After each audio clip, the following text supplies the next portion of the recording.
cursado de Zoología Agrícola y quería aprovechar este video para poder explicarles cómo nos vamos a manejar para tratar de respetar de la mejor forma posible las horas de clases que ustedes tendrían en forma presencial y que se va a modificar ahora con este nuevo cursado, que lo vamos a realizar por medio de la virtualidad de la mejor manera que podamos, tratando de hacer todo lo posible para que a ustedes les lleguen los contenidos de la forma más fácil y más accesible posible.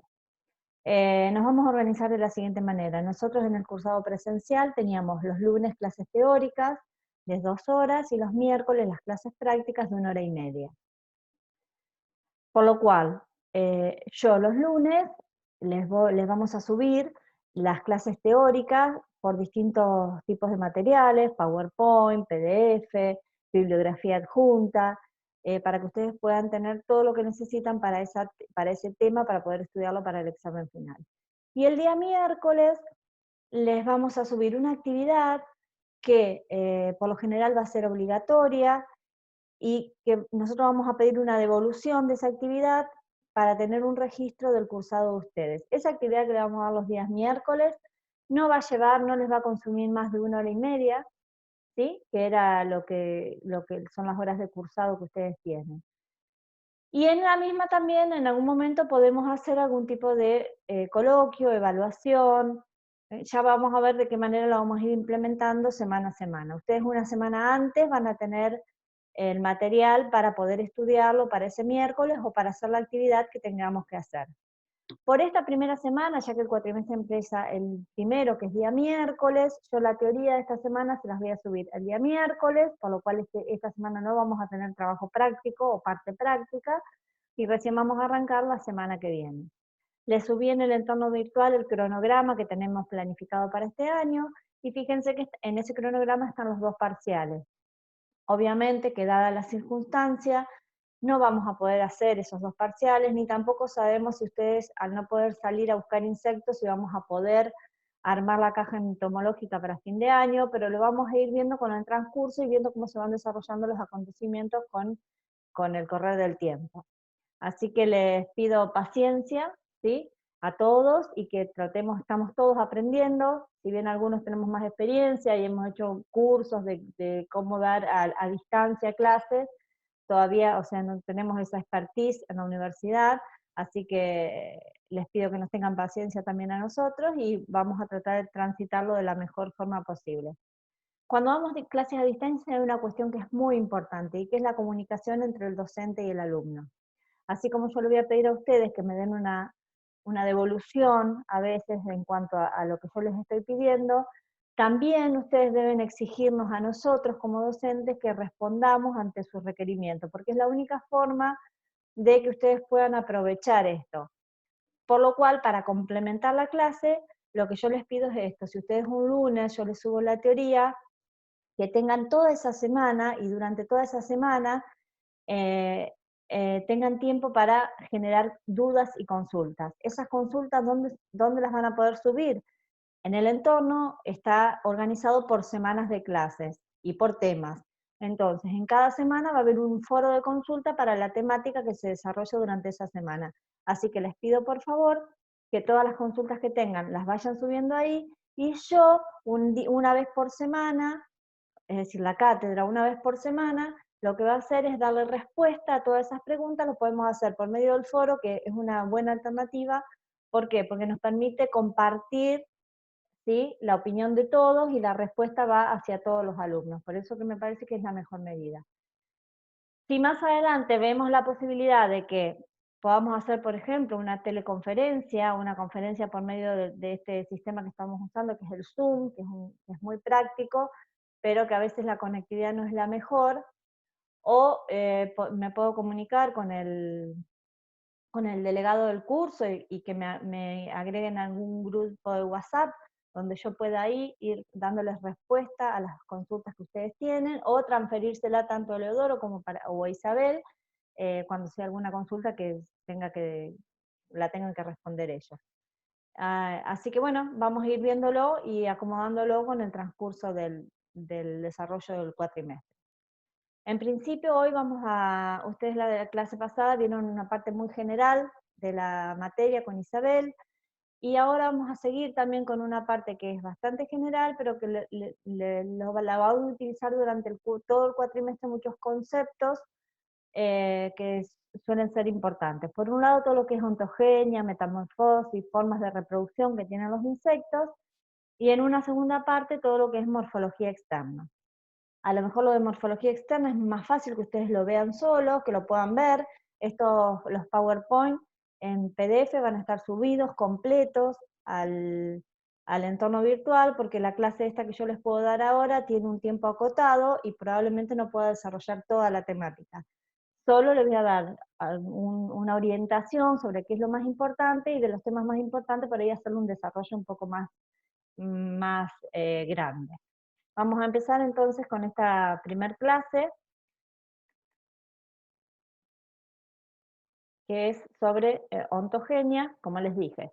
Los temas que vamos a desarrollar son ontogenia, tipos de reproducción, la metamorfosis, qué es, qué tipos hay. Dentro de las metamorfosis vamos a ver lo que son las larvas y los tipos de larvas y pupas. El proceso de la muda, que es un tema muy importante porque ustedes los van a retomar después en sanidad vegetal, y ahí van a tener un gran grupo de plaguicidas o insecticidas que van a actuar sobre este proceso de la muda, por eso les digo que es algo importante y que por ahí puede ser más complejo de entender. Y después todo lo que es de los ciclos de los insectos, cómo son sus ciclos, si tienen una generación por año, si tienen dos, qué es el dimorfismo sexual, el polimorfismo, la diapausa, que también vamos a ver que se dan en muchos ciclos de muchos insectos, y distintos temas que hacen a esta unidad. Bien, el primer tema es la ontogenia. La ontogenia es una definición que resulta ser muy sencilla, pero que muchas veces les resulta después a ustedes muy difícil explicarlo al momento de un examen o de una evaluación. La ontogenia es el conjunto de cambios en la vida de un insecto desde la formación de la gameta o la diferenciación de las gametas hasta la muerte del insecto. ¿Sí? Esto es importante, hasta la muerte del insecto.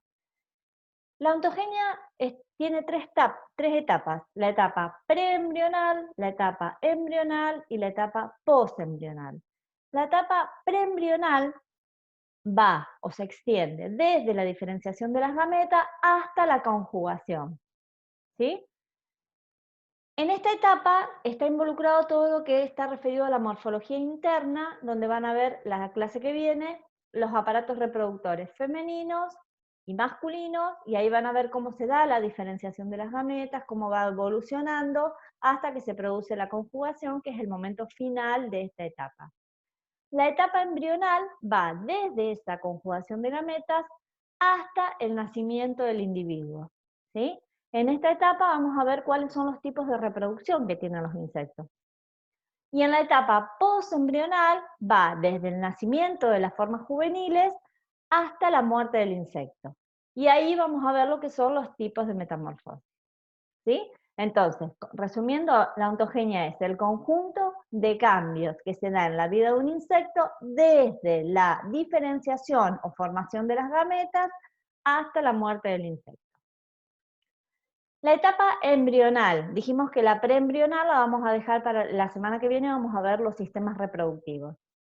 Respecto a la etapa embrional, donde involucra los tipos de reproducción que tienen los insectos, vamos a ver que los insectos se pueden reproducir de diferentes maneras. La primera, y por ahí puede ser la más común, es la reproducción sexual o anfigónica, en la cual hay un macho y una hembra que se encuentran, copulan y luego ponen huevos y así surge la descendencia. Este tipo de reproducción, obviamente, al involucrar el cruce entre dos individuos, tiene mayor variabilidad genética y también le permite mayor posibilidad de resistir ante condiciones adversas, ¿sí? O ante ambientes hostiles. ¿Qué quiere decir? Al tener mayor variabilidad genética ante un acontecimiento inesperado o alguna condición adversa, siempre va a haber individuos que tengan la posibilidad de resistir. ¿Cómo se produce ese encuentro entre el macho y la hembra? Porque muchas veces no están todos o están en un mismo ambiente, pero a veces hay un cierto distanciamiento. Hay distintas formas de que se produzca ese acercamiento entre macho y hembra. A través de señales visuales, por ejemplo, los bichos de luz, señales sonoras como los guirillos, la chicharra, y señales químicas como pueden ser las feromonas. Bien, esta es la reproducción sexual. El segundo tipo de reproducción es la partenogénesis. La partenogénesis es cuando no hay fecundación del óvulo, es decir, las hembras tienen la capacidad de reproducirse sin ser copuladas o fecundadas por el macho. Este tipo de reproducción tiene una gran ventaja, que es el crecimiento exponencial. Por lo general son poblaciones que crecen muy rápidamente a ritmos exponenciales. Al no haber fecundación del óvulo, hay menos variabilidad genética, es decir, la descendencia son como clones de la propia madre, y por lo cual tienen menor de posibilidades de resistir ante ambientes hostiles o ante circunstancias inesperadas. Dentro de la partenogénesis vamos a ver que hay distintos tipos, y puede ser que ustedes se encuentren con distintas clasificaciones. Yo elegí esta que estaba en el libro, para que ustedes tienen como base de estudio, porque me pareció que les iba a llevar a menos confusión. Primero diferenciemos esto. La partenogénesis puede ser arrenotóquica o telitóquica. ¿Qué quiere decir arrenotóquica? Que la descendencia cuando es por partenogénesis va a ser macho. Y telitóquica, que cuando hay descendencia por partenogénesis van a ser hembras. Pero a su vez pueden ser facultativas u obligatorias. Facultativa, ¿qué quiere decir? Que además de tener la reproducción por partenogénesis, donde van a dar como descendencia macho, pueden tener reproducción sexual. Y por otro lado, la telitóquica quiere decir que además de dar como descendencia hembras, puede tener reproducción sexual y dar otro tipo de individuos. Y obligatoria es cuando solamente se van a reproducir partenogenéticamente. Entonces, dentro de la partenogénesis tenemos un primer tipo que es arrenotóquica facultativa. Las hembras ponen huevo de dos tipos, fecundados que dan lugar a hembras y no fecundados que dan lugar a machos. Telitóquica facultativa. De los huevos fecundados nacen individuos de los dos sexos y de los no fecundados, o sea, de los que salen por partenogénesis, solo hembras. La telitóquica obligatoria, donde la descendencia siempre son hembras. Y por último, la partenogénesis cíclica, que es cuando tiene una alternancia entre reproducción sexual y reproducción partenogenética. Vamos a ver que este tipo para nosotros va a ser muy importante porque es el tipo de reproducción que tiene un grupo denominado pulgones, que vamos a ver que es una plaga que está en muchos cultivos y que lo vamos a ver muchas veces. Así que este tipo de partenogénesis particularmente es muy importante. Un tercer tipo que se llama paidogénesis, que es la posibilidad que tienen los estadios juveniles de dar descendencia, es decir, llegan a la madurez sexual siendo todavía formas juveniles. Esto es un poco más raro y se puede dar en mosquitos, en moscas y en algunos escarabajos, pero no es tan usual. El hermafroditismo, que también lo vamos a ver que se da en algunos grupos, por ejemplo los nemátodes, los ácaros, por ahí son algunos grupos en los cuales podemos ver que se presenta el hermafroditismo. Y la poliembrionía. La poliembrionía es cuando se producen varios individuos del mismo sexo a partir de un solo embrión. ¿Y esto por qué es importante? Porque esto se da en un grupo de insectos que son microhimenópteros parasitoides, son insectos benéficos que parasitan mucho, por ejemplo, a larvas del lepidóptero, y especialmente nosotros vamos a ver uno que yo ahora les doy el nombre y a ustedes no les va a resultar muy común, pero cuando lo veamos más adelante, que se llama Copidosoma floridanum, que pone un huevo en el huevo de otro insecto y de ahí se pueden desarrollar hasta 2000 adultos del parasitoide. ¿Sí? Entonces es una forma juvenil donde de una forma de reproducción a partir de un solo huevo o de un solo embrión se producen un montón de individuos que puede llegar hasta 2000 individuos. Ahí terminaríamos con la etapa embrional, o sea, con los tipos de reproducción de los insectos. Pero a su vez, si pasamos a la etapa post-embrional, los insectos tienen distintas formas de transitar desde el huevo hasta la muerte. O sea, no todos se desarrollan de la misma manera desde el que ponen el huevo hasta la muerte del insecto. ¿Qué es la metamorfosis? Son transformaciones, cambios que pueden ser internos y externos. Es un conjunto de transformaciones que se dan desde que nace el individuo hasta que llega adulto. Después de que llega adulto ya no sufre más más modificaciones, sino que después se produce la muerte. Los cambios pueden ser morfológicos, que son de tamaño, o sea, aumento el número y la diferenciación celular, y cambios fisiológicos, que es la eliminación y reemplazo de tejidos. Y eso se da a través de varios estadios, ¿sí? Ahora vamos a ver bien cuáles son esos tipos de metamorfosis. Los insectos pueden ser ametábolos o metábolos. Ametábolos, ¿qué quiere decir? Que no hay una transformación, sino que desde el insecto, desde el huevo hasta el adulto, lo único que pasa es que hay un aumento de tamaño, pero el insecto es siempre igual. Esto se da en un grupo que se llama Tisanura, que no lo vemos porque no lo vemos como plagas importantes de los cultivos agrícolas, pero para que ustedes tengan una referencia de lo que es. Y después tenemos los metábolos. Los metábolos quiere decir que hay cambios desde el huevo hasta el estadio adulto. Dentro de los metábolos vamos a tener dos grandes grupos, los que tienen metamorfosis completa y los que tienen metamorfosis incompleta. Los que tienen metamorfosis completa u holometábolos pasan por los siguientes estadios: huevo, estado larval, estado pupal, que el estado pupal es un estado de quietud en el cual se producen muchas transformaciones que hacen que de ese estado después nazca un adulto que es completamente diferente al estado juvenil o estado larval. Entonces los estados son huevo, larva, pupa y adulto. En tanto que la metamorfosis incompleta o heterometábolos, la metamorfosis pasa por estos estadios: huevo, ninfa y adulto. ¿Qué quiere decir? Que no hay diferencia, no hay un estado de quietud que divida los estados juveniles del estado adulto, sino que es un crecimiento gradual donde hay algunos cambios que los vamos a ir viendo, pero que básicamente son el desarrollo alar y la madurez sexual. Por lo general, los estados juveniles suelen ser parecidos a los adultos. Un ejemplo típico de metamorfosis completa son los lepidópteros y los coleópteros, los cascarudos, escarabajos, y dentro de los de metamorfosis incompleta, por ejemplo, las chinches.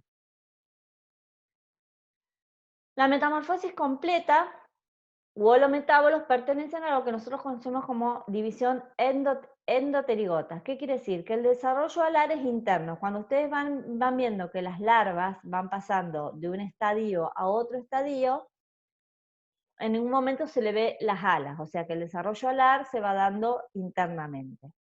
Como dijimos, los estados por los cuales pasamos en una metamorfosis completa son huevo, larva, pupa y adulto. Y a su vez, dentro del estado larval vamos a tener varios estadios dependiendo de la especie. Por ejemplo, cada vez que una larva va creciendo de tamaño y va mudando, va pasando por estadios. Estadio larva 1, larva 2, larva 3, larva 4, y eso vamos a ver que va a ir variando dependiendo de la especie de la cual estemos hablando.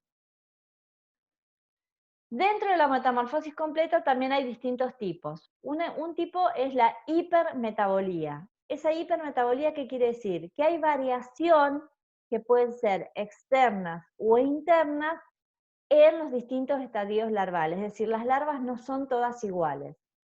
Este es un ejemplo de una familia que la vamos a ver más adelante, que es un coleóptero, donde tenemos una primera larva que se llama triungulina, que es muy diferente al segundo estadio larval, al tercer estadio larval, y después tiene una prepupa, una pupa y el adulto. Pero entonces, como gran definición, podremos decir que las hipermetamorfosis o hipermetabolías es aquella donde encontramos cambios en los estadios larvales, y esos cambios pueden ser solo externos o pueden ser externos o internos. Si son solo externos decimos que es una hipermetabolía falsa, y si son externos y internos son hipermetabolías verdaderas.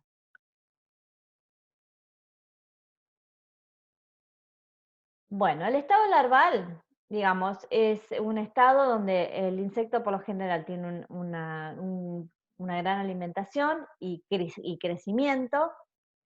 Las larvas en las metamorfosis completas son distintas a los adultos, anatómica, fisiológica y ecológicamente, por lo que les decía antes, vamos a ver que en algunos órdenes los estados juveniles viven en el mismo ambiente y se alimentan igual que los estados juveniles, pero vamos a ver que hay muchos insectos que tienen metamorfosis completa, donde el adulto y los estados larvales no tienen nada que ver ni en cuanto a su alimentación ni al ambiente en el cual están. Las piezas bucales en los estados juveniles son masticadoras, por eso que muchas son plagas de muchos cultivos agrícolas. El desarrollo de las alas, como dijimos antes, es interno, por eso son endoterigotos.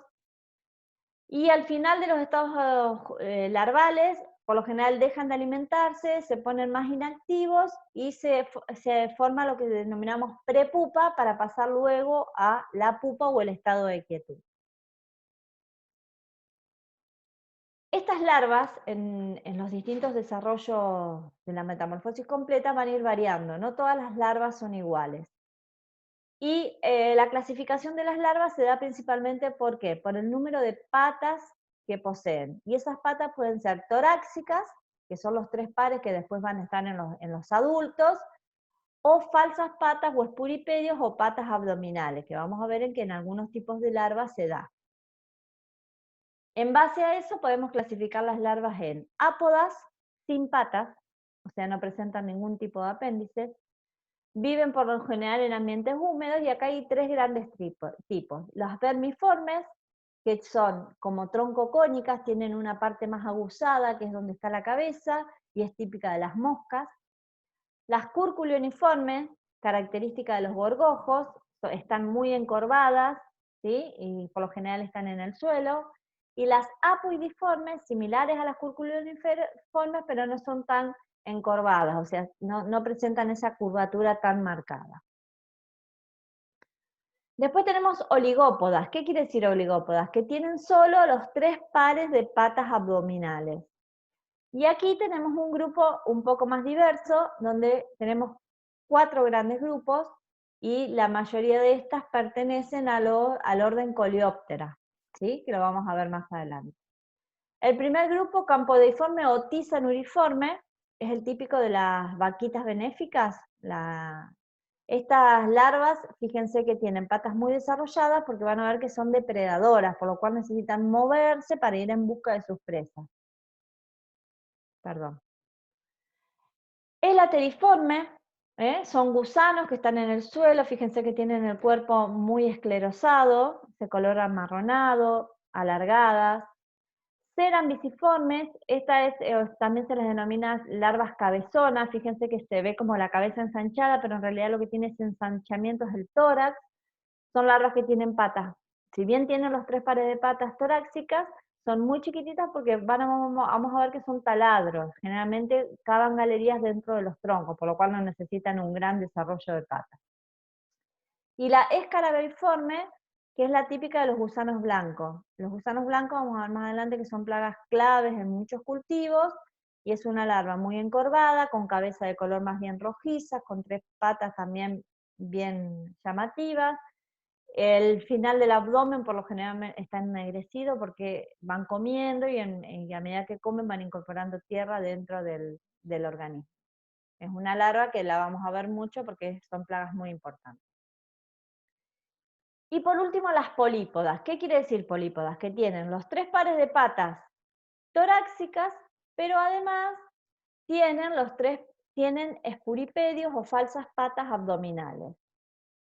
¿Sí? Estas serían las patas torácicas, los 3 pares, y a su vez tienen patas abdominales, espuripedios o falsas patas.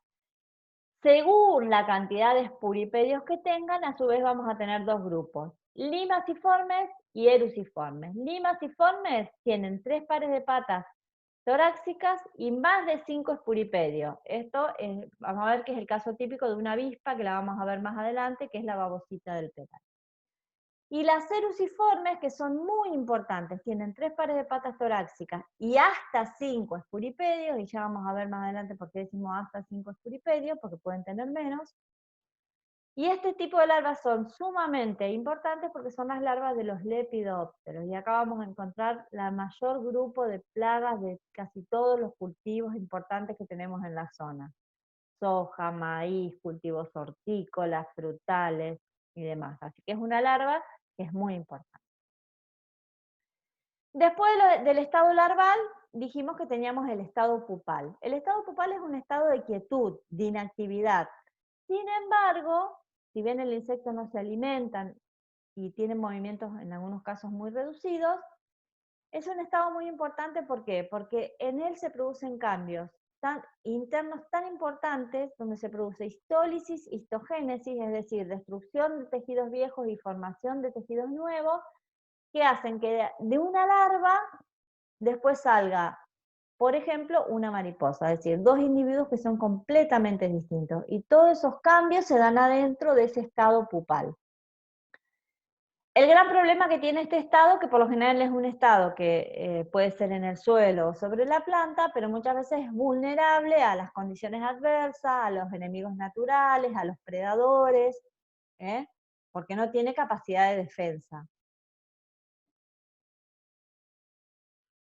Bueno, como les dije, pueden empupar dentro de un tallo, pueden empupar en una hoja, vamos a ir viendo los ejemplos después con el tiempo, pueden empupar en el suelo, dependiendo mucho de la especie.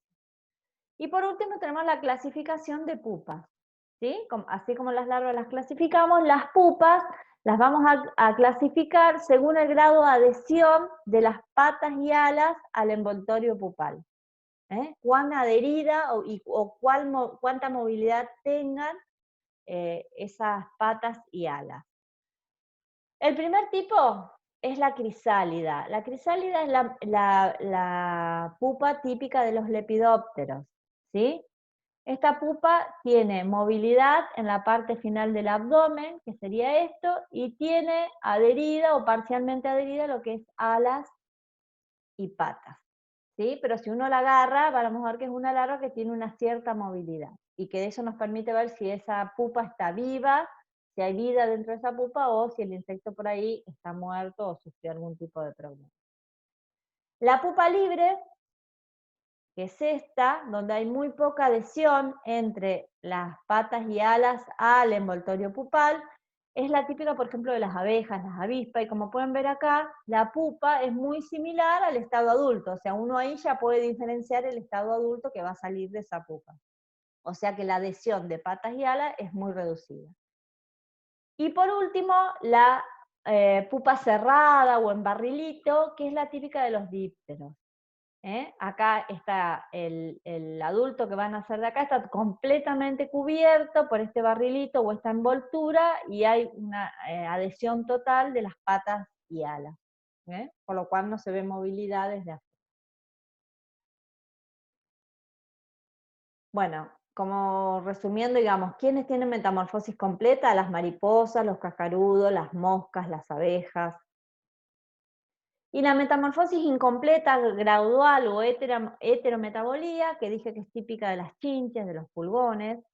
Los estados dijimos que son huevo, ninfa y adulto, y a su vez las ninfas pueden tener distintos estadios dependiendo de las especies, ninfa 1, ninfa 2, ninfa 3. Acá el desarrollo alar es exoterigotas, ¿por qué? Porque vamos a ver que a medida que las ninfas van creciendo, también van creciendo las alas. Y como les dije anteriormente, ¿cuál es la diferenciación entre el adulto y los estados juveniles? Que el adulto siempre va a tener el desarrollo completo de sus alas y además ya va a tener la madurez sexual.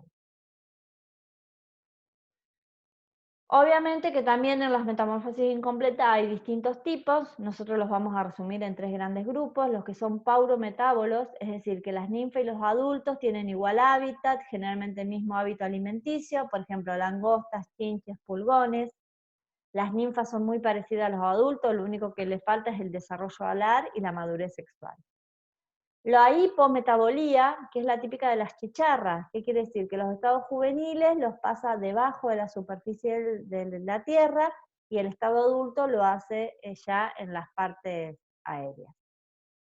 Y la hemimetabolía, que es la típica de los aguaciles, donde el estado juvenil se da en el agua y se llaman náyades. ¿Sí? Y bueno, en este caso son benéficos, se alimentan de larvas de mosquitos y demás.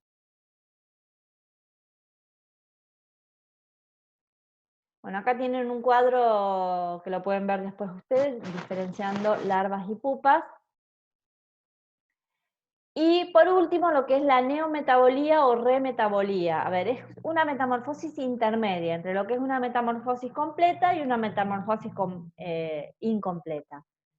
¿Por qué se lo damos? Porque vamos a ver que hay grupos importantes de insectos que tienen este tipo de metamorfosis. Uno son los thrips, que ya lo vamos a ver más adelante, pero son plagas muy importantes en muchos cultivos. Las cochinillas machos, y los aleiródidos, que son moscas blancas, que también son plagas muy importantes, sobre todo en frutales y en cultivos que se hacen bajo invernadero. ¿Qué característica tiene este tipo de metamorfosis? Es que los estados juveniles son ninfas, es decir, es como si vendríamos teniendo una metamorfosis incompleta, pero luego tiene dos estados como de quietud que se llaman pseudopupas. Y después viene el adulto. ¿Sí? Entonces, como una mezcla entre lo que es una metamorfosis incompleta y una metamorfosis completa. Bien, ahora nos vamos a meter en el ratito que nos queda en este tema que yo les digo que por ahí puede resultarles un poco confuso estudiarlo solo, pero que es sumamente importante y que es el proceso de la muda. Me voy a saltar estos temas porque esto es más sencillo para que ustedes lo vean, y lo que me interesa es que veamos ahora es lo que es el proceso de la muda. A ver, los insectos, como ustedes saben, tienen un exoesqueleto, ¿sí? Ese exoesqueleto le da la rigidez, le permite defenderse de agentes, le da impermeabilidad y demás. Pero a medida que las larvas van creciendo, necesitan ir cambiando esa piel porque van aumentando de tamaño y necesita que esa piel se vaya adaptando a su nuevo tamaño, es decir, necesitan mudar. Este proceso de la muda está regido por dos cuestiones. Por un lado está regido hormonalmente y por otro lado está regido enzimáticamente. En la parte hormonal intervienen dos hormonas principalmente. Una es la hormona juvenil o neotenina, que vamos a ver la clase que viene, que la segrega la córpora lata o cuerpos alados, y la ecdisona, que es segregada por glándulas protorácticas. Ambas hormonas podríamos decir que juegan en forma antagónica, ¿sí? La ecdisona es la encargada de que se produzca la muda. Y la neotenina es la que determina si un estado juvenil va a seguir mudando en nuevos estados juveniles o si va a pasar a un estado de pupa o un estado de adulto. Y a su vez, el proceso enzimático lo que hace es que se produzca todo lo que es a través de proteasas y quitinasas, de que se digiera la vieja cutícula y que se forme una cutícula nueva. Fíjense, en este cuadro están determinadas, digamos, las dos hormonas. Esta sería la hormona juvenil y esta sería la ecdisona. ¿Sí? ¿Qué me está marcando esto? Que la ecdisona a lo largo del desarrollo de los estados juveniles, ¿por qué? Porque los estados adultos ya no mudan, o sea que estas hormonas juegan un papel importante en el desarrollo larval o en el desarrollo ninfal. Ya tanto en el desarrollo, en el adulto, vamos a ver que hay un pico en la hormona juvenil, pero no interviene. La ecdisona va haciendo picos. Cada vez que la ecdisona hace un pico, se produce una muda. ¿Sí? Ahora, la neotenina empieza con niveles altos desde el nacimiento de los individuos y va disminuyendo de a poco a medida que van transcurriendo los estados juveniles. Cuando la neotenina está en niveles bajos, el insecto pasa primero a un estado de pupa y después a un estado de adulto. Y ese nivel de neotenina vuelve a aumentar en la etapa reproductiva de los adultos. Ahora lo vamos a ver un poco mejor. Fíjense, la hormona juvenil va disminuyendo, se mantiene más o menos constante durante los estados juveniles. ¿Qué quiere decir? Que acá yo tengo una larva 1 y como la hormona juvenil está en altos niveles, va a mudar a otra larva a la larva 2, y como sigue en niveles altos, va a mudar a una larva 3, y acá empieza a disminuir, puede mudar a una larva 4, pero ya cuando disminuye, va a pasar a estado pupa, y ya cuando los niveles son muy bajos va a mudar al adulto. El adulto ya no muda más, pero sí se produce un un pico de hormona juvenil cuando el adulto está en etapa reproductiva.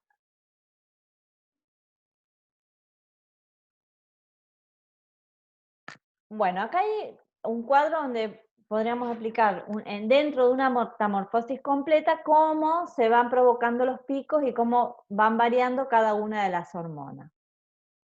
Como les dije antes, la ecdisona u hormona de la muda va teniendo picos y cada pico define una muda. Es decir, cuando se da un pico de ecdisona, esta larva muda. Aquí de huevo a larva, acá de larva 1 a larva 2, de larva 2 a larva 3, de larva 3 a larva 4, de pupa a adulto. Y después ya los niveles disminuyen por completo. En tanto que la hormona juvenil empieza con niveles altos y se mantiene mientras se va desarrollando los estadios juveniles. Cuando disminuye su nivel, el estado juvenil pasa a un estado de pupa, al estado adulto, y ya después tiene un pico la hormona cuando el insecto está en etapa reproductiva. En el caso de los que tienen paurometabolía, o sea, metamorfosis incompleta, la ecdisona disminuye en forma gradual en cada muda y van apareciendo los caracteres adultos, ¿sí? Lo mismo pasa con la hormona juvenil, va disminuyendo en forma gradual hasta llegar al estado adulto. Ahora, ¿qué pasa con esa era la parte hormonal? ¿Qué pasa con la parte enzimática? Hay una diapositiva que yo no les pasé, es para que ustedes la vean con más tranquilidad, pero la epidermis, la cutícula de un insecto está formada por debajo por la epidermis, que es una capa de células grandes, vivas, y por encima de ella se da las otras capas de la cutícula, donde tenemos la procutícula, la endocutícula y la epicutícula, ¿sí?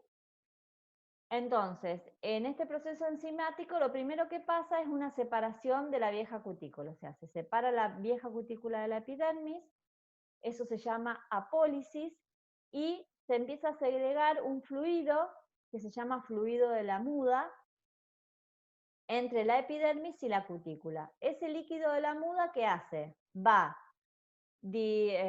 como digregando o diluyendo la vieja cutícula y a su vez va formando la nueva cutícula, ¿sí? Una parte de la vieja cutícula va siendo digerida de a poco y se va formando la nueva cutícula. Una vez que la nueva cutícula está completamente formada, ese líquido de la muda se reabsorbe y se produce la ecdisis, es decir, el desprendimiento de la vieja cutícula, la ruptura y el desprendimiento de la vieja cutícula, y después se endurece la nueva cutícula, y el insecto ya queda protegido nuevamente con esa nueva cutícula. Acá lo tienen de vuelta, entonces apólisis cuando se separa, se empieza a formar la nueva cutícula, ecdisis cuando se da la ruptura y sale la vieja cutícula. Para ese proceso, el insecto muchas veces usa la hemolinfa, con la que hace presión y permite que la cutícula vieja se rompa y salga. Bueno, me quedan 2 minutitos nada más, pero para resumirles el tema que viene, que es el ciclo de vida de los insectos, les voy a explicar nada más que esto para que les quede claro. Los insectos, un ciclo de vida de un insecto es una generación. Pero no todos los insectos la cumplen, digamos, en el mismo tiempo. Hay insectos en los cuales una generación corresponde a un año calendario, digamos, ¿sí? Pero hay insectos que dentro del año calendario hacen varias generaciones o varios ciclos de vida. En ese caso, cuando es un solo ciclo por año, es univoltina, es decir, hace un ciclo en un año calendario. Bivoltina cuando hace 2 ciclos biológicos o 2 generaciones por año, y polivoltinas cuando hacen muchas generaciones por año, se hacen muchos ciclos, nacen, se reproducen, mueren, nacen, se reproducen durante el año muchas veces. Esto lo vamos a ver después más adelante, cuando veamos cada especie, vamos a ver que esto varía mucho dependiendo no solo de la familia de insectos, del orden de insectos, sino también de la especie. Bien, y hay una cosa que es muy importante. Los insectos son poiquilotermos, por lo cual adoptan la temperatura del medio. Entonces los insectos tienen medios o estrategias para pasar las condiciones adversas. ¿Cuáles son esas estrategias? Una puede ser la quiescencia, la diapausa y la migración. O sea, hay muchos insectos que directamente migran, ¿sí? Se van. La diapausa es a ver, ¿cómo les explico? Es un estado que ya viene predeterminado con el insecto, o sea, el insecto en su ciclo de vida ya tiene determinada una diapausa en una época del año, y la va a hacer siempre, a veces podrá ser un poco más corta, más larga, pero siempre la va a hacer. En tanto que la quiescencia es un estado donde el insecto se inmoviliza, no se alimenta, pero que es una respuesta inmediata a un cambio climático o de condiciones ambientales, ¿sí? Que apenas esas condiciones varían, el insecto vuelve a desarrollarse. En cambio, la diapausa, como les dije antes, es una cuestión que ya viene marcada genéticamente y que, por ejemplo, una larva que tiene diapausa durante el invierno o durante el verano, siempre va a ser la diapausa durante el invierno o el verano. ¿Sí? Viene marcado por cuestiones hormonales y internas del insecto. En cambio, la quiescencia es una cosa que puede ser momentánea, solo para pasar una condición que se les presentó momentáneamente. Acá hay un cuadro donde van a ver las diferencias entre una y otra, creo que eso es fácil para que ustedes lo puedan entender. ¿Y por qué son muy importantes las diapausas como para darle un cierre al tema? Porque las diapausas muchas veces nos van a definir y nos van a marcar cómo las plagas pasan sus condiciones adversas, y también nos van a dar un indicio de cuándo ir a monitorearlas, cómo monitorearlas, dónde monitorearlas, ¿sí? Y acuérdense que es una estrategia para pasar la condición adversa, entonces muchas veces si esa plaga no es controlada a tiempo, nos está dejando, esta diapausa, una posible generación o una población numerosa para el próximo año. Bueno, me parece que podríamos cerrar con esto, esta primer clase. La parte de morfología externa me parece que la van a poder entender muy bien de la presentación que les voy a subir, y lo vamos a complementar con el trabajo práctico. O sea, la semana que viene, el miércoles de la semana que viene, van a tener lo que sería el primer trabajo práctico. Les subí una guía, lo que les pido que hagan, ustedes cuando nosotros arrancamos el cursado presencial, ya tenían que tener juntado langostas, tucuras o lo que pudieran haber encontrado. Entonces, para ese primer práctico, lo que le vamos a pedir es que hagan una disección. Entonces, les subo un material donde tienen paso a paso cómo ir haciendo la disección para que no se les complique. Después de esa disección me la van a tener que subir al entorno con nombre y apellido.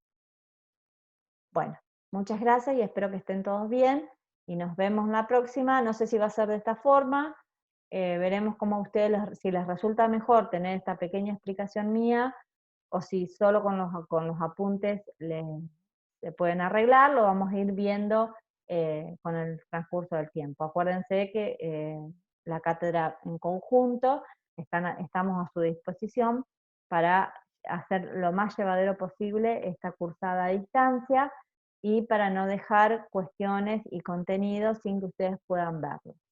Aprovechen las consultas eh, y bueno, nos veremos en el próximo encuentro. Gracias.